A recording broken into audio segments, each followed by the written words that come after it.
Welcome to the Human Development and Leadership Short Take Series. These 4 excerpts are from the popular positive psychology webinar that ran in April 2020. Dr. Brooks Carter is the speaker, and you can read his bio at the end of the segment. We hope you enjoy these short takes. Let us know if you find them useful by commenting on the HDNL MySQ discussion page. A fundamental part of resilience training is the 3 blessings, by the way. It shows up everywhere. So 3 blessings is very powerful. It builds gratitude. Gratitude is both a state and a trait. You can feel grateful, or you can be a person who's very sensitive to being grateful. Builds gratitude. Now, this is where the insight came. I was busily reading about gratitude and the 3 blessings. And I came across a study by Emmons and McCullough. Emmons was one of the primary researchers in positive psychology. And he pointed out that gratitude was a form of love. It was not distinguishable from love. And suddenly I had an insight. The love that Washington was expressing was really gratitude. It made sense. Because some of those guys were probably unlovable.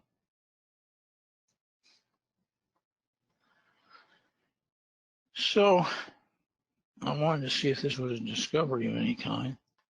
I did a Google search on qualities of great leaders.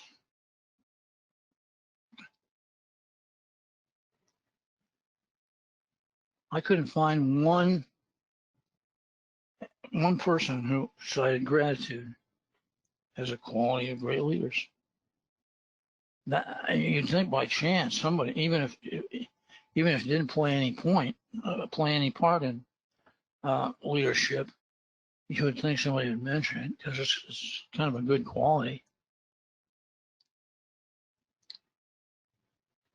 Now, I remembered a paper that I wrote in Quality Progress in 1992. It's called The Theory and Practice of Employee Recognition. I wrote it with a client, a young guy from IBM, and I've always been puzzled because there's a social media site for academics called ResearchGate, and you can find a lot of most academics are on there, and their papers are listed. And when somebody reads one of their papers, ResearchGate makes note of it. And so I have maybe 25 papers on ResearchGate. This is the most frequently read. And a lot of my stuff is recent, but more people read that paper. And when I look at the paper, what I'm really describing is gratitude, because I say it should be personal, and the person doing the recognition should be very well acquainted with what the employee has accomplished. So it's really recognition is kind of a formalization of gratitude, but it's not usually practiced properly.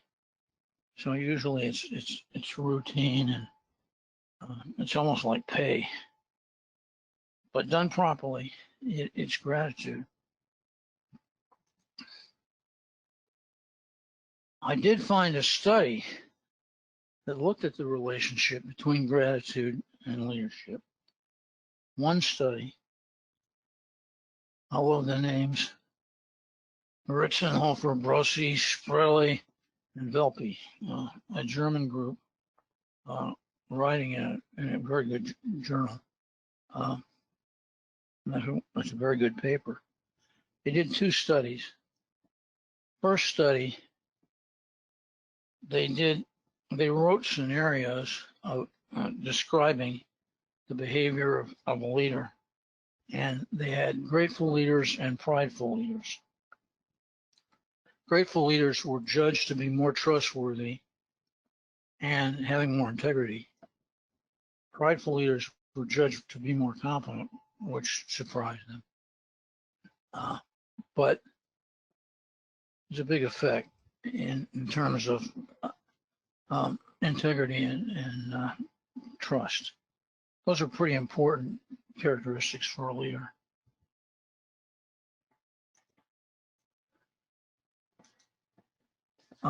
The second study, subjects took surveys about their own managers, and gratitude was the strongest characteristic. It correlated with all the other positive characteristics. None of the other positive characteristics correlated with everything, but gratitude did. So gratitude really stuck out as an important quality of leadership. As you think about it, which I have,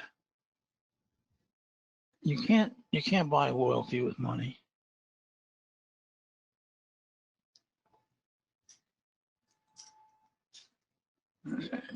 Money certainly doesn't create intrinsic motivation. And would you give your all for an ungrateful leader? I doubt it. I certainly wouldn't. So here we have an important quality of leadership, unrecognized, but pretty easily developed, because we have a method to build the trait of gratitude. Can the three blessings make you a better leader?